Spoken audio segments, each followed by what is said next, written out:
I mean, and so to your question, yeah, we have had a lot of companies. We had Levi's reach out. We told them to pound sand. They abandoned the American worker. They're a big part of, why we're hurting in America, amongst other companies that abandoned the American worker. Yeah. There were factories everywhere. I mean, you guys know this. Yeah. Everywhere.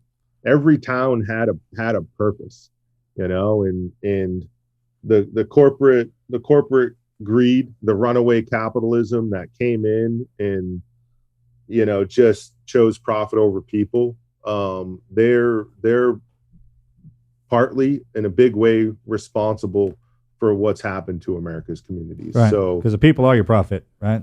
Yeah, man. People over profit, and we gotta course correct that. I just want to drive this point home because you started out. So I think a lot of people don't chase their dreams, or when they get into or they want to do something and it gets hard, or it seems like they're going to fail, lose their money, have to go borrow money for somebody to buy groceries. That's usually when they stop. Yes.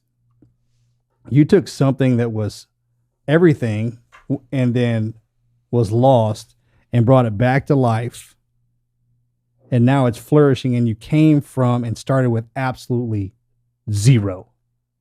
Correct? Yes. Yeah. So all the listeners out there need to understand that you don't have to have a Harvard education, $1 billion in the bank. All you have to have is drive, dedication, and a dream, right? I always knew you wasted your time when you were in Harvard. Understand that you will fail. Yeah. Understand that you will fail every day. And if you continue to grind it out. Hey, or understand that you're already doing that. That's kind of what life is until you get good at it. I mean, at what point did you, I'm sorry. That's why I started using tuition payments, because I made and continue to make so many mistakes, but to your point on like starting with nothing and building something, I use it's like a quick and easy metaphor to get people to understand. Folks will go and invest in a $75,000 Ford Raptor, which they're charging $100,000 for now because they can, right? So I'll go in and I'll take out a bank loan. Anybody, you name it. I don't care where you're working. I'm going to go take out a 70 or 100,000, and I'm going to invest it into a mode of transportation. But when you say to that same person, like, why don't you do that and invest in you? Like, why don't you invest that in you and yourself? If you have a dream, or if you have an idea that you believe in, why wouldn't you go and invest that in yourself? And even if you do fail or make a tuition payment, it's a 5-year note, like you're going to pay that 5-year and then go do it again, and people, they're very scared of the unknown, and it's the unknown that drives people to live in fear of not investing in themselves or in an idea or an opportunity. And I think that is, I don't know if it's learned behavior. I think it has a lot to do with who you surround yourself with also, sure, or how you've grown up. There's this nervousness about that people can't get over. But once they get over it, once you do it once, it's kind of like we were talking earlier. Once you know how to make money, you always know how to make money. Yeah.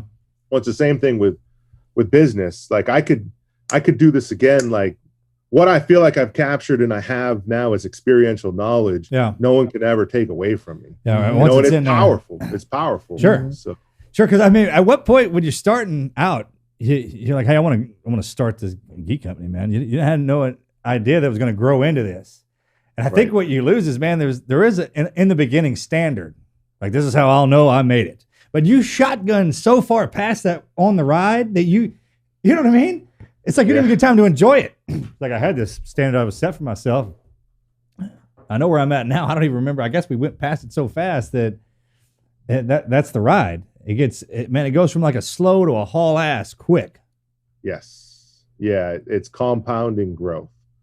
It's like, I'm going to go from 1 to 2 to 4 to 8 to 16. And, check. And it just compounds, and I would say that the biggest kind of, the most valuable thing is like keeping that singleness of purpose.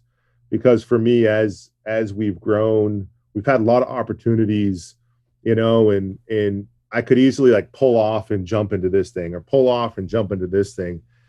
And when I say using like ADHD as a superpower, it's not doing that. It's not having entrepreneurial seizures and peeling off and doing this. No, we're staying focused. We're going to do this one thing and we're going to be great at it. This is the Team Never Quit Podcast. So buckle up, Buttercup.